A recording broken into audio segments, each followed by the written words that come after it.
I don't see you. There we go. Hello, and welcome to 100% Real with Ruby. Today, buckle in because Tom and I are going for an anti-wankness. Wait, it's anti-wellness wankery ride of our lives because, bro, we are still living in 2016, 2017, when most coaches were known for comp prep or just teaching someone how to lose weight. So it's the whole notion of you sign up with a coach if you have this crazy ass goal, whether it's for weight loss, whether it's for getting on stage. People don't even know what coaches are really for. And it's just like, there is so much more to the coaching process than just weight loss. And if you only sign up with a coach to get you to to help you to lose weight there and then, kind of like if you listen back to the Mike Dola podcast, he's just like, you're so used to buying something and immediately you get that book to read or that program to start doing. But when you start with a coach, sometimes most of the time, if you have a good coach, it shouldn't just start there and then immediately, because the whole purpose of the initial phase is to get to know you better, to introduce you to the process, the habits. But then we get questions kind of like, what phase am I in? Is this fat loss this? And then how long is this phase going to last? And Tom doesn't get these questions because he doesn't speak in phases, but here I am speaking in phases. And I kind of see it as two distinct phases. You're either in a fat loss phase or you're in an improvement phase, a building phase, let's get better phase. Because in fat loss, you're not really improving. You're not building anything at all. You're trying to maintain, you're fighting to keep the progress you make. You're fighting to keep the improvements that you make. Because if you don't use it, you lose it. And we already know people that struggle to see results, struggle to build muscle. Well, that's kind of the reality of what happens when you're not adequately fueling yourself for long enough, when you're depleting yourself of the nutrients that your body needs, so to speak. So it takes forceful effort to build muscle, forceful effort to see improvements. And a lot of people get it wrong when it comes to building muscle. They focus on the wrong things when the most important thing is the effort and the intensity that you bring into the gym. But you do need to build a solid foundation before you do that. Because if you're just going to put forceful effort into a shaky foundation or a lack of foundation, then you're not giving yourself any real, I guess, if you think of a plane with a runway, you're not giving yourself a long enough runway to be able to safely land the plane, to be able to then take off and go visit wherever else. That's the reality if you're not building that strong foundation. And that strong foundation, you may not see the fruit on the trees until a couple of months down the road. But the thing is, if you don't plant that seed now and show up and do the short-term habits of plucking out the weeds, watering the seeds, doing the day in, day out work, you are not going to have a fruit tree. You are not going to have an apple tree. You are not going to have an oak tree. That shit takes time to build. And this is the thing with phases. There are no real distinct phases. Everything is fluid. Life is dynamic. And it's kind of why I hate the question, what should my macros be? From people that I don't even know, that aren't even clients. It's just like, well, I don't know. Just knowing your height and weight isn't enough. Just knowing what you're doing now and the results of what you're doing now isn't enough, technically, because it's like, what have you done before? A lot of people would say, I'm maintaining on 1,500 calories, when it's like, are you really maintaining on 1,500 calories? Because that to me is a suppressed metabolism. You're more likely should be maintaining around 1,800, 1,900 if you've built those foundations. You're living an active lifestyle. You're like, if you care about muscle, 1,500 calories is not your maintenance. It might be something you're struggling to lose weight on, but it's not maintenance calories. And if you've been down there for months and years without seeing the results that you want, get the fuck out of fat loss and trying to lose fat. It does not mean you are going to gain a bunch of fat. Oh, but if I stop dieting, I'm just going to gain weight. Well, no shit. You have more food in your stomach. You're better fueled. Your body is thriving. It's living life. If you are gaining fat for weeks and months and you really see it, you're not in maintenance anymore. Something in the equation is screwed up. And you need to look at that because you're putting yourself into a surplus. You do not just gain a shitload of fat in maintenance. And I know this makes it sound like there's a shitload of phases, and I'm going to let Tom kind of spiel on this, but maintenance, I don't even like calling it that. It's just like you're either with the intent or not with the intent, because I don't like the intent of fat loss, full stop. I like the actions of fat loss, but your intent is still performance. That way, if you look in the literature, when you're focused on performance metrics, when you're focused on health metrics, on showing up, on energy, on fueling yourself, but your actions are in line and your habits are in line with fat loss, you not only get better results, but you're able to stay the course for long enough to get those results. And it doesn't feel like a chore, and you don't rebound hard after it. So the intent should always be on performance, on health, on improving. But you're either with habits and actions in line with fat loss for a short, specific period of time, or your actions are in line with eating at least your maintenance calories or more. And that's a separate phase. They're two separate phases. There is nothing really else there. But the reason why I clicked record on this is because this is the part I got to when I started rambling to Tom to take over. And that was, yeah, but then some people start and they're not really starting in a phase and then they wonder what phase they're in. But it's like, but that's the thing. That initial phase, the phases in between, you don't need a label to be making progress, because habit formation, creating habits that are sustainable, creating habits that meld into your lifestyle seamlessly, which you do have to also take into consideration. They're not going to meld into your lifestyle seamlessly if you're not going to change your lifestyle a little bit at a time, because it's your lifestyle right now that got you to where you are. That's why you're stuck. That's why you're not happy with where you're at. That's why you're struggling to see progress. You feel weak. You're not getting anywhere that you want to be in the gym, anywhere that you want to be in your body composition, anywhere that you want to be in your mindset. You need to change your environment first. All of these things take time to change, because if you just pull a plug out, decide that you're going to revamp everything, and then life starts you press play on life again, it's going to go back to disorder, and then you're back to where you started. Monologue done, take over. Yeah. So you said something there that I want to ask you about, but I just kind of wanted to pick up on something you said a little while ago. I really like this distinction between your maintenance and a calorie target that you're struggling to lose weight on, because they're definitely not the same thing. We see it all of the time where a client or a person will come to a coach and say, I'm eating 1,400 calories and I'm maintaining, so that must be my maintenance. And the secret is, if you're maintaining your weight on 1,400 calories, you're not on 1,400 calories.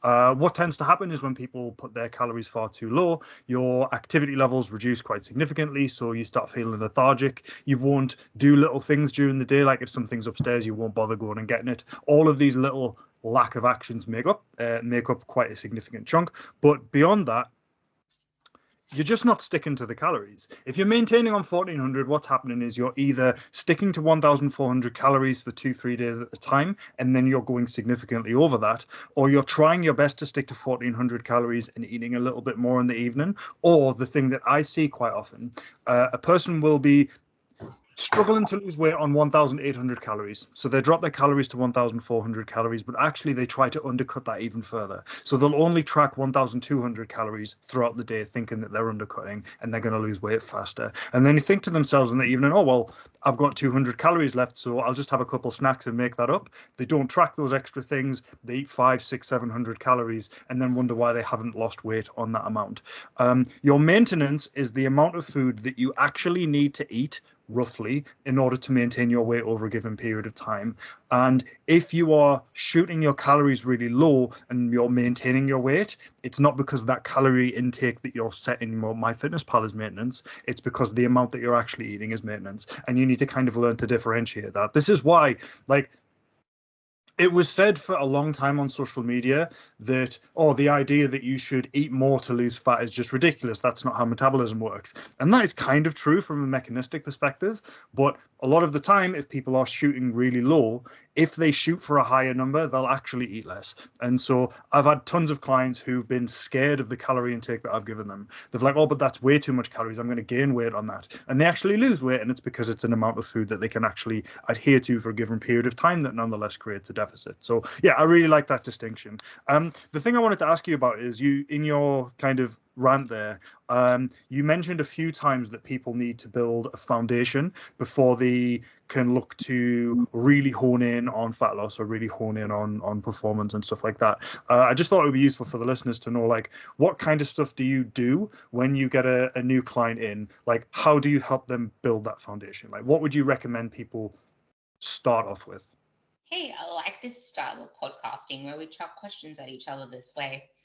See, this is the thing. If you currently eat more takeout than not, if you don't cook your meals at home, if you think you eat enough protein, but realistically you don't, you might have 2 eggs for breakfast, which is abysmal for protein.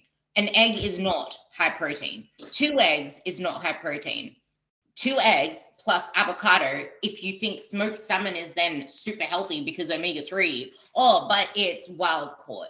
And you have that on toast, that's probably a 700, 800 calorie breakfast with probably about 13 to 20 grams. Oh yeah, like the salmon. 20 grams of protein if you're lucky. Yeah. If you have like, it's just like fat. I hear that one a lot. Like, an egg is like 5 grams of protein. So if you're shooting for 30 grams of protein in a meal, you're going to need at least 4 2-bits of wholemeal toast. And so, yeah, like, eggs are a great source of protein, but usually you'll need something else. It's a great quality protein, but it's shit source of protein. And these are the things that so many clients, so many people who come to us don't understand. And it's like, yeah, but now I'm adding in some cottage cheese here, some Greek yogurt there. And it's like, that is probably still not enough, because the majority of women get most of their protein with dinner. And that's probably about 30 to 50 grams if you're lucky. But they get like 20 to 30 grams in the rest of the day. Maybe they get 50 grams in the rest of the day. Maybe they luckily hit 100. But that, for the most, is undershooting your protein if you really care about body composition goals. So that's one thing. The second thing alludes to something that you mentioned before when it comes to the calories. And Tom and I have our whole podcast on this. If you are hoarding calories for the weekend, but it all equals out, like you're still hitting your calorie target average by the end. You are not hitting your calorie target average by the end, because that deficit or that maintenance is a surplus now, because of the fact that you've now underfueled your performance. You've underfueled when you're most active, the periods of time when you need that energy, when you could perform better, because your metabolism is your muscle and your movement. Which brings me to another point of the foundation phase. If you are not actively trying to get in your steps, you are probably like the majority of Americans, majority of UK-ians, majority of Australians who get probably like 2,000 to 5,000 steps in a day. If you're lucky, you get 5,000. It takes effort to make movement a priority. It takes effort to make it part of your lifestyle. If you do not find a way to make it part of your lifestyle, you can lose the weight, but it ain't going to stay off. It's going to find its way back mostly in the form of fat and not muscle. And then there's the identity change. That shit takes time. What were you going to say? No. I was just going to say, I think on the step thing, part of me wonders sometimes if I'll start from the beginning. So in the fitness industry, we used to talk about cardio for fat loss all the time. And then it wasn't that long ago, people started presenting the evidence-based perspective that cardio doesn't really increase fat loss. It just helps to expend calories, and we don't need to spend all time on the treadmill and blah, blah, blah, blah, blah. And there seems to have been a shift in the fitness industry where people just talk about lifting weights and we don't do cardio. You lift weights and you do steps. And like, I know where that's come from, but if I've got a client who's struggling to hit 10,000 steps, the majority of the time it's because they're short on time. Like 10,000 steps takes about 2 hours to do. And if you've got an inactive job and you've got a busy morning, you've got kids to look after and stuff, you're going to do 2,500 steps by the time you get home. You've then got to train, food prep, get yourself ready for the next day. You aren't going to hit 10,000 steps. And so I found that this complete aversity to doing cardio is really misplaced. And I think a lot of people, if you've got half an hour to get some activity in, I'd rather you went for a run or got on a bike or got on a rowing machine than did steps, if you're happy to do that, because you're going to expend way more calories. And focusing just on 10,000 steps, I think, works off of this assumption that people have got a lot more time than a lot of people have. I actually want to talk on that part because I have a couple of clients that are pretty much like this as well. And I actually got them to bring out the skipping rope and to do some intervals of skipping and to try to build up those intervals for how long they can take. And the thing is, yeah, it is ideal to try to find ways that you can incorporate more steps. Like you go shopping, you do more aisles. Buy a freaking walking pad. Honestly, buy a walking pad. That, to me, is just like, there are walking pads now. It reduces your excuses. There are lots of people that sit and watch TV. I'm not saying you can't sit and watch TV. I want you to be able to sit down and do nothing after a busy day, running after the kids, doing busy stuff at work. But here comes another thing.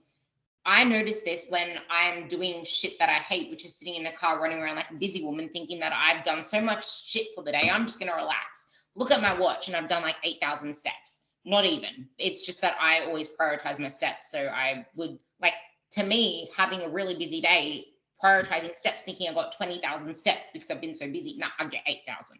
Just because you're busy, just because your work is chaotic, does not mean you're getting steps. And if you work from home and you're able to get a desk, or you do calls, or you do something where you can just pace around, you can accumulate little snacks of steps. It doesn't mean going for a walk, but I wanted to come back to this cardio element because I think this is really important. And this is why it's so important to get a coach, because some people are better served prioritizing cardio first. And this does not mean not lifting weights. It means a 50-50 split, because there are people that have such a shit aerobic base that it gets very difficult to build up your training capacity. And also the fact that they're like your mitochondria, aka your metabolism, your metabolic capacity, the better that you get at using fat as fuel, at using oxygen, at breathing, at getting your cardio fitness itself up, the better you are going to be at burning fat through the day. The better you are going to be at handling stress, the better you are going to be at using the fuels you need to use through the day. It's just that because you can't be so specific online with someone picking on something you say and pulling you down for it. That's why this podcast exists. Maybe this should be another topic we talk about. But this is what the foundations are for. And I have a client where I am literally I prioritize cardio with her first. She had 3 days of cardio, 2 days of strength. Blasphemy.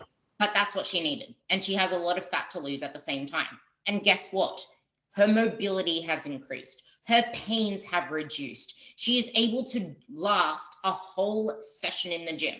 She isn't burning with lactic acid the same way that she was before. And because I got her to do mobility, weighted mobility, I didn't get her to stretch. She did weighted mobility, like weighted couch stretches and stuff like that, and just couch stretches herself. The first time she done a Bulgarian split squat, I think she's going to listen to this podcast, so I'm going to celebrate her. The first time she did a Bulgarian split squat, the best form I've seen out of people that have been trying to do Bulgarian split squats for ages. And this is what foundations are for, because you cannot build on a rocky base. And I know you put up a post on this, but this is why it's really important to get specific. Yes, effort matters. Yes, intensity matters, but all of that's going to be misplaced if your hips are crook, if you have no overhead mobility and you're trying to do an overhead press and now you're jacking up your lower back. Like, you need to build foundations, but that does not mean you do not push yourself in other things. It just means while you are working on those things, do other things that you can push. Yeah. Like I'll have clients who really, really struggle with back squats. And so what we'll do is we'll incorporate things like goblet squats, tempo squats, bodyweight squats, things like that at the start of a program, like at the start of their session. And those things won't be that intense. The purpose there is to drill that bottom position. It's to drill the squat pattern. Then we'll go push really hard on a leg press because they can do that. We'll push really hard at Romanian deadlifts because we can do that. And so it is a case of like, understanding what it is that you can push with and understanding the things that you need to work on a little bit more, work on those things, and then push yourself really hard in areas that you can. And you'll find that you'll progress a lot faster. I think that's a lot more of a fun way to do things, like what you've just said there, where you're doing like weighted stretches and things like this. It's it takes away this idea of like, oh, well, for your first couple of weeks of training, it has to be slow and steady and everything's light. That's boring. And I find that a lot of people will push themselves a lot harder if you let them. We just need to then also incorporate some stuff that you need to work on. So yeah, that's what I use warm-ups for a lot of the time. You just brought up something in my brain, and that's sometimes you might have to start at ground zero and work your way up really freaking slowly, and it might seem really hard, like it's taking forever to see progress, but that's in one area. You might need to start from scratch in one area, but that is the beauty of progress, and that is why there are no distinct phases, because there is always something that we can work on to improve. It's just why I say you're either in fat loss or you are in improving, because regardless of what phase you're in, your training does not change. You may add in some extra cardio and change up your workouts in an effort to improve recovery, to make recovery something that, because you have less fuel, you have less food, you're gonna I feel like people don't understand exactly what happens in a fat loss phase. But recovery is diminished, meaning you probably can get better out of it if you stick to the same program for a longer period of time, because every single time you change up your program, you're now exposing yourself to a new stimulus, and that's taking away from your recovery resources, because now you're getting sore all over again. So I reckon you can benefit a lot more by just pushing as hard as you can on that same program while you're in fat loss, fighting for the reps, fighting to match the logbook. And in doing that, you are progressing your training. Progress is matching your logbook when you're in fat loss. It could even mean regressing sometimes and then pushing forward other times, because you're not going to have great weeks every single time. There are some weeks where I take forever to warm up, and then my first 3 exercises feel like horse shit. And then I get my mojo back halfway through it because now my energy picked up again. That's normal. And I feel like people beat themselves up for not having perfect performance all the time. And this is the beauty of progress. And this is what coaching is all about. Coaching is not about just getting you from A to B, full stop, go off on your own and figure it out yourself. Maybe in the old days when it was just the comp prep 12-week thing, and then usually clients would end up more fucked up than ever because that's what comp prep does. But these days, there is so much more to coaching. There are so many more tools to use. There's programming in itself to just improve you, to take you to the next level, because that way it is made for you. It is specific. It's accountability. And all of this stuff, without fortifying it, without building habits that you can practice in any situation, how are you going to maintain the results a year down the track when Christmas comes if you've never practiced them around Christmas? Because it's not about being strict in Christmas. It's about managing your mindset and realizing that is still progress. It's about getting sick, not being able to train for 2 weeks, and realizing that doesn't mean your progress is on hold or your coaching is on hold. There's still work to be done. That's probably the best time for you to focus on nutrition and habits. Or if you can't eat, then it's the nutrition habits in terms of planning ahead. What can you do? The all or nothing mindset can now start getting worked on. This is all part of progress. Oh, 100%. And I think you make a really good point there. Like, there are some things as a coach that you can't really work on until they've happened. And I think injuries and illnesses are 2 things that jump out as obvious examples there. Like, there's a lot of benefit to some people in doing things like a 12-week transformation. Like, they're fine. I don't sell them personally. It's not my style, but I think there's something that people get out of, right, I'm going to pay for 12 weeks of coaching, I'm going to lose a bunch of fat and I'll be grand. But I think in a more ongoing coaching capacity, you can find out about these life events. It's like, right, okay, well, I've hurt my hamstring and I'm not going to be able to train lower body for 3 weeks. Now, because I'm working with a coach, I can work out exactly what I need to do then, what I can do, what I can't do, how we're going to rehab that. And so next time, if I get a hamstring injury, I know what to do. Your Christmas example is perfect. You can't plan around Christmas until Christmas happens. And planning around Christmas typically involves accepting that things are not going to be perfect, and talking to someone who's external to you but who knows a lot about this can make these kinds of things a lot easier. But on a more micro scale, as a classic example, the idea that you're not going to progress every workout is fine to understand in the abstract until you go to a session and your warm-ups from last week feel heavy. And then it feels very different to this abstract idea that you've kind of sort of accepted. So a classic example, last week I had one of my best weeks in deadlifting for ages. My deficit deadlifts, I pull like 210, 220 for triples, and then I hit a deadlift 1 rep for 250 on Friday, which I'm really pleased with. Like, my body weight's not particularly high. That's like a reasonable lift for my weight. Then I had a client competing on Saturday, which was really stressful. Then Sunday was quite stressful, and I had about 8 hours of making presentation slides. So my externals over the weekend were horrendous. I've come into deadlift today, and I've had to take 40 kilos off the bar for my weight for my working sets. But because I've been in the game for that long, I understand why that is, and I'm chill about it. I've had a lot of clients who have smaller setbacks than that, and it's not even really setback, but a smaller setback than that. And they panic, and it's really useful to have a coach there so that you've got someone to message about, look, this session's going shit, and for them to be able to remind you why that is. And I think after the 4th, 5th, 6th, 7th time you get that reminder, it actually starts to become the norm, and it starts to become something that's easier to just sort of brush off and get by. And like, I don't judge people for that. Like, I've been doing this for a really long time. I still get pissed off when I go in and my warm-ups feel heavy, but you need to learn to come to terms with it. And ongoing coaching can be a very useful tool for helping with that, I think. I'm going to read this message one of my clients said to me before, because it's important. She's like, I will do this tomorrow. I understand more and more now that it's so easy to say I will do this, but I have to meet myself where I'm at. And I know a lot of the time I don't prepare for the difficult days. And this is a constant thing, but this is where a lot of people would pull the plug and say, what's the whole point if I can't stick to my plan or do this, do that? It's like, but that's the point. You're becoming more and more aware. And if you weren't going through this process, you will still be back where you were before. But now we're finding strategies to get you to where you want to be.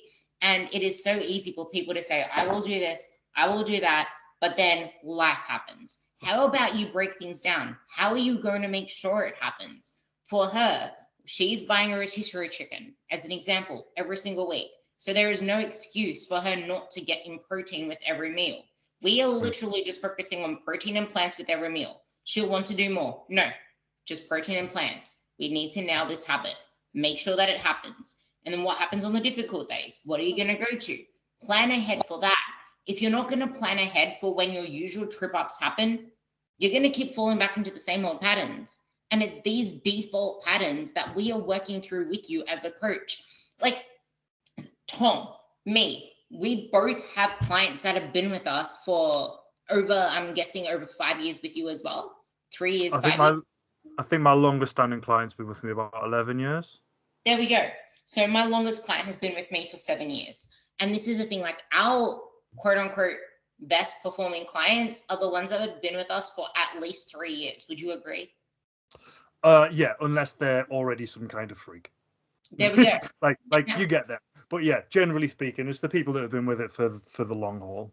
And yet people are saying, how long is this meant to last for? How long do people typically stay? How long does it typically take people? And like, that's the thing, like, coaching isn't just a one and done, although you can easily learn the habits, but I would say never give it less than a year, because within a year you would have had a majority of shit happen to learn through it. You would have had a Christmas, you would have had a Halloween, you would have had an Easter. You would have had something to learn the habits through. And I think, like, the way you conceptualized it before we hit record was a really good way of looking at it. Like, coaching back in the day used to be a case that you hire someone for 12, 16 weeks, they help you lose fat, and then you're done. Or you join a boot camp where there's not really an end goal. And that was kind of the two kinds of coaching for, like, the general public. But what we need to remember is that, like, that kind of coaching where you join a process, you learn a bunch of stuff, and then you can go and do that stuff by yourself, that is only one kind of coaching. And if people want that, that's fine. Like, I'm not going to criticize people who are like, I want to do this for 12 weeks. Like, fair. I'm not the coach for you, but fair enough. But like, Usain Bolt has a coach. The best athletes in the world have a coach. professional football teams where they've got people making hundreds of £1,000s a week, they've got multiple coaches working with that team. And the reason is, if you're looking to perform at a high level, you need this like second opinion, you need this oversight, and you need someone to take the second guessing away from you. I tend to find that my highest performing athletes are the ones who are, in a lot of ways, the most self-critical. They've got very, very high standards for themselves. And if you take a powerlifter, a paddleboard racer, I've got a lot of different people who compete in a lot of different things. They are the ones who panic the most when they have 3 bad weeks in a row. And that's where coaching can really come in. And I think if you can view coaching as this like ongoing investment that makes your life better and easier, rather than a source of a specific result or a source of specific education, I think you'll often get more out of coaching. And again, if that's not what you want, that's fine. But that's broadly what a lot of coaches are able to provide.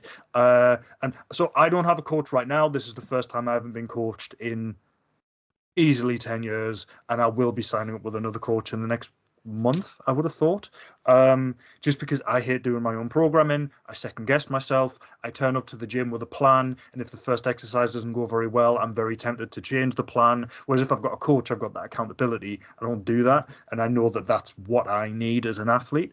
And I think the same is true of like nutrition.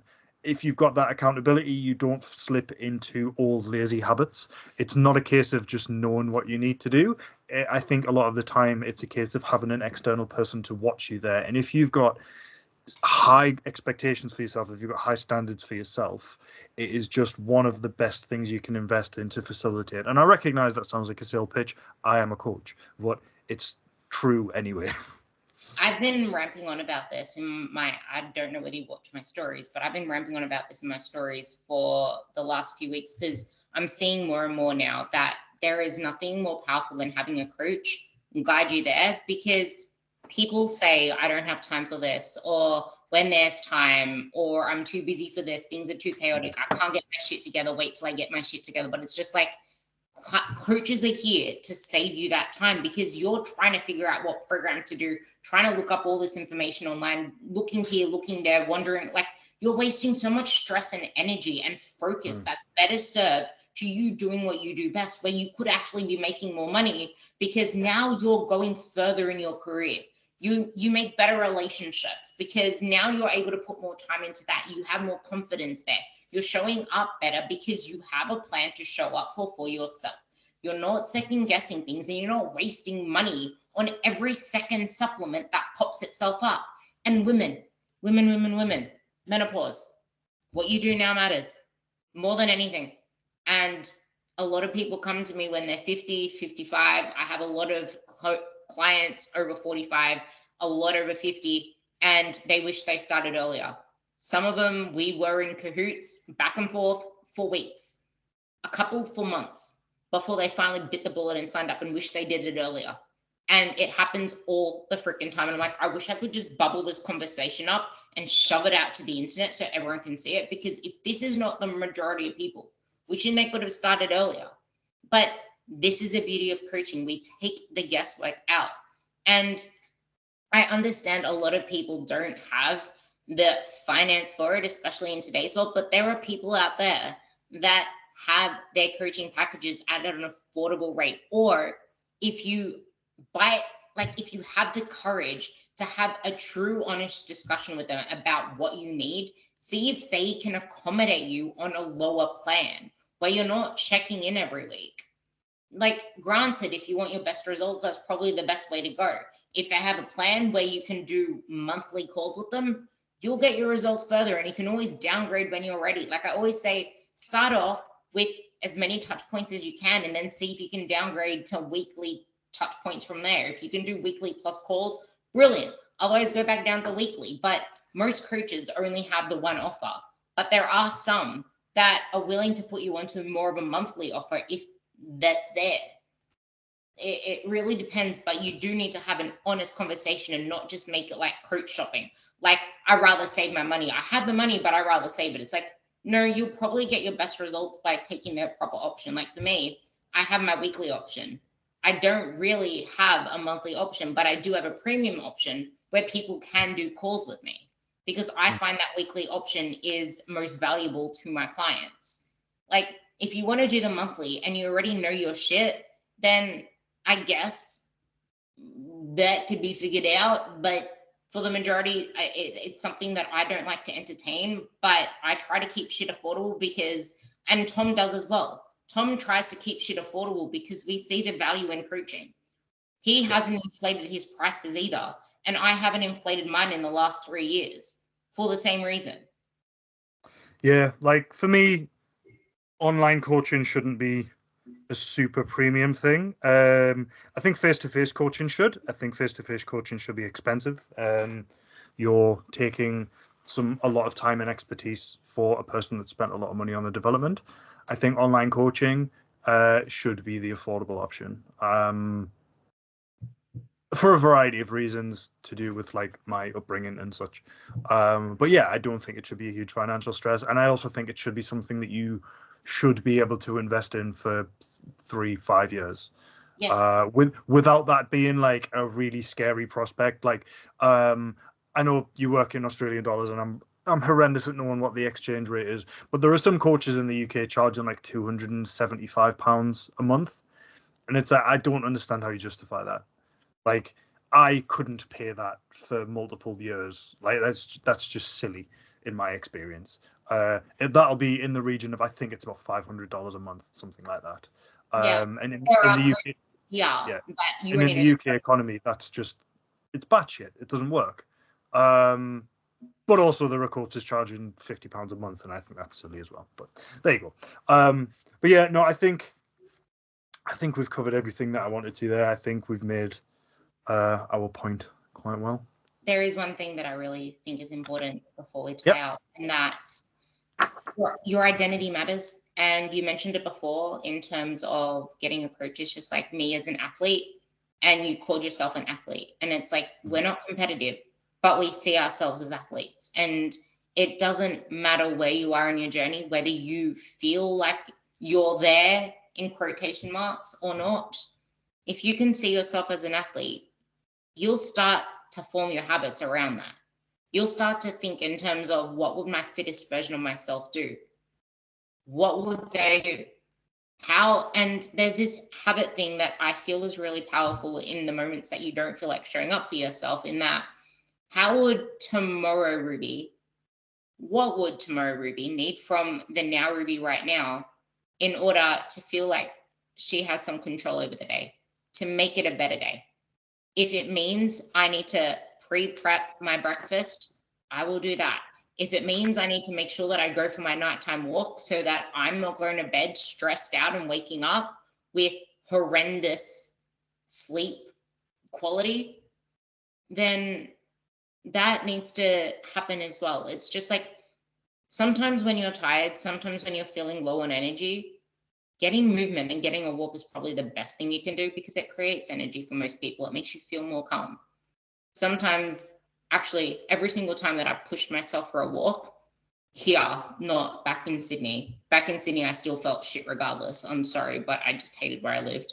But because I'm in this new environment, regardless of how I felt before going for a walk at night, when I went for my walk at night, I always felt more relaxed before going to sleep. And that is something I want you to pay attention to. How do things make you feel, and how can you do more of the things that make you feel good? And I'm going to leave you with the same question as I did on the last podcast. I'm going to let Tom throw it to you as well. But for me, my question and my point for ponderance is, what would the best version of yourself be doing on a day-to-day basis? And how would they handle their weekends? Granted that perfection doesn't exist and you're a human. Do not expect your weekends to look robotic, but you need to have them in line with the action that you want to put, like the direction that you want to head in. What would that ideal you be doing on a weekend, realistically? Answer that question. Your turn. Yeah, I think if you find that question difficult to connect with, or difficult to imagine, because it kind of requires you to project an ideal self, and Like, I think it's a great question. I have asked people that, and they're like, I don't know what the ideal self looks like. I think a slightly different way to look at it is just what will you be grateful for tomorrow? And I think that goes in a lot of different directions. So, for instance, how can you behave in a way that you'll be grateful for tomorrow if you are going to go for an all-you-can-eat Chinese buffet, which is like a big thing in the UK? Because the Is answer is it? probably not. Yeah, because the answer is probably not. I'm gonna go and just eat lean chicken and vegetables. You're probably not going to be grateful for that because you'll be like, well, I've missed out on the opportunity. But you're also not going to be grateful for eating like 8 plates of food. Similarly, you're going to go on holiday, behave on holiday in a way that you'll be grateful that you behaved when you get home. That's not, I'm not going to drink any alcohol if you drink. I'm going to eat salads every day and I'm going to make sure I do 25,000 steps. I'm going to find a gym and I'm going to keep up with my program. Like, you're probably not going to be grateful for that because you want to be on holiday, but you're also not going to be grateful for waking up at 8 o'clock in the morning and starting drinking Bloody Marys. Like, there's a place in between those that everyone is going to feel will suit them.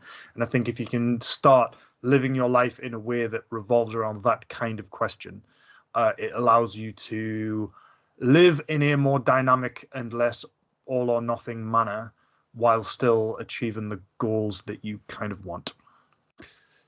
And going off what I said before as well, it is going to take time. Expect yourself to meet yourself where you're at and just make the goal to make every weekend just a little bit better.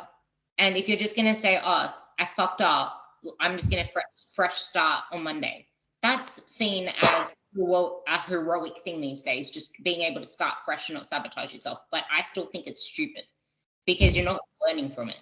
You need to actually sit with what the hell you did, like actually sit with it. So then you can learn on it and improve for next time, because otherwise you're never going to improve. You don't improve from mistakes that you haven't sat with to understand what went wrong. Mistakes are your greatest teacher if you allow them to be. And that's why I love failure. So keep that in mind. The only goal is to be moving forward in some way. You're not going to be perfect the first time, but accumulate the months, and very soon your weekend will move closer in line with your ideal self. And soon you'll be able to understand what makes you feel good and do more of those things, and then visualize the way that I mentioned, because I do love what Tom said. I feel like this is such a great podcast. Don't you agree? It's been good. It's been a good one. I feel like I need to include our shit talk at the start, but just crop it out and shove it at the end, because I feel like we just talk good shit, just randomly blubbering on about shit. How's your training going?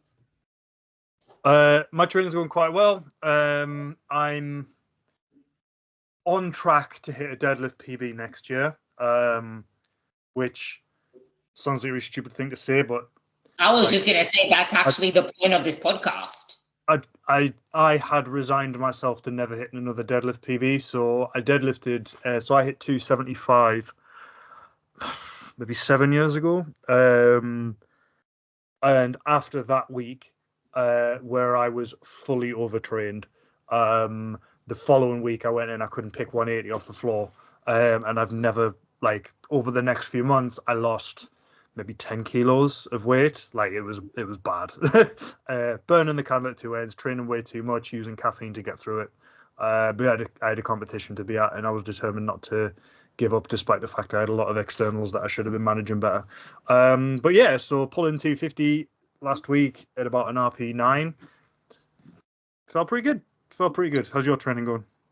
I actually feel like if you guys like this type of stuff to end each of our podcasts, we might do a little catch up at the end of our podcast each time you've been listening to our thing, because what Tom just said is powerful. This is a reality of progress. It comes a lot slower the more advanced you are. My training is, well, it kind of is what a lot of you need to hear. It's fighting to keep the same reps now. I'm on week 6. I improved most of my lifts every single week for the last 5 weeks. And granted, the first 2 weeks were really shit, up and down, psycho, because I didn't have my belt. I didn't have my straps, and I was using some dodgy straps, and I didn't have my knee sleeves. So things were up and down, but I was still progressing here, there, forwards. But now I'm on week 6, it's fighting for progress. And this is usually where people get bored. They think that it's not working anymore because progress has plateaued. But this is where true change happens. You're fighting for it. This is where you're showing what you have in the tank. And that's why I like to say 8 weeks is a great place as a minimum for your programs, but you still want some key lifts to stay in there for months and months on end. So yeah, I did progress my leg press. So things are kind of tracking along super slow. Squats felt hard, but funnily enough, the person, you'll be surprised by this if you haven't watched my stories, Mr. Tom. I hated hack squats, and I said that I'll never do a pendulum squat in my life. I actually don't mind the pendulum squat, but you're not going to get me. I really like a pendulum squat. I hate hack squats. Hack squats feel like a neat removal machine. But yeah, hack squats I do enjoy. You mean pendulum? Sorry, yeah, no. Hack squats I hate, pendulum squats I do enjoy. Yeah, I actually didn't mind the pendulum. It just feels more comfortable holding onto something in front. But the most exciting thing about my training actually is the fact that I'm running and I'm almost back to my prior performance in my minutes per kilometer. So I got 430 kilometers per minute, I think is what it comes to. 430 kilometers per minute on one of my latest runs as my fastest kilometer that I did, because I tend to do negative splits, which is where I start off really slow and then I somehow pick up the pace and end faster than I started. And I don't know, it's just, I don't like setting goals for my training. Like I mentioned on the last podcast, I want to enjoy it. I don't want to have the pressure there. All I know is that I'm heading forward with, I want to get stronger in squats and I want to build a juicy ass and I want an X physique. So I just have my actions in line with that. And I just need to show up and put in the reps. I don't want pressure and I don't want to feel like it's a chore in the gym. I want to enjoy it. So I'm just moving in the direction, focusing on the habits, focusing on each rep. All I need to do is push that last rep where I'm about to give up. Let's just try one more. Okay, let's try one more. One more. Oh, you got one more. Like that feels fucking awesome when you push beyond what you thought. Maybe you take a few breathers and then push an extra. It still counts. But with running, I want to set goals there because I love it. It's just like I want to be able to do a 10K day and a 30-minute day. But if you're listening to this, I really want you guys to realize that that isn't a great thing to do if you're in a diet, because you will lose muscle. You want to fuel your training. If you're doing higher levels of cardio, even if I'm just doing 2 days, you need to be at least in the higher end of maintenance and you need to be fueling it, not doing fasted training. You need to be eating high amounts of carbs, not doing this stupid keto bullshit fuckery. You need to eat like an athlete and recover like an athlete. So let us know if you like this little rant at the end, because we might actually plan for it next time so we can a little bit more. But Tom's going to set himself up for some deadlift PBs. I'm going to get myself closer to running 10K. I got 6 point something the other day. I'm getting there. But yeah, we'll see how long I can run 10K for once I get myself up there, eh? You'll be fine. I love it. It just feels amazing at the end, because I hate the idea of going for a run. As soon as I start running, I feel amazing. Anyway, that's it. Bye.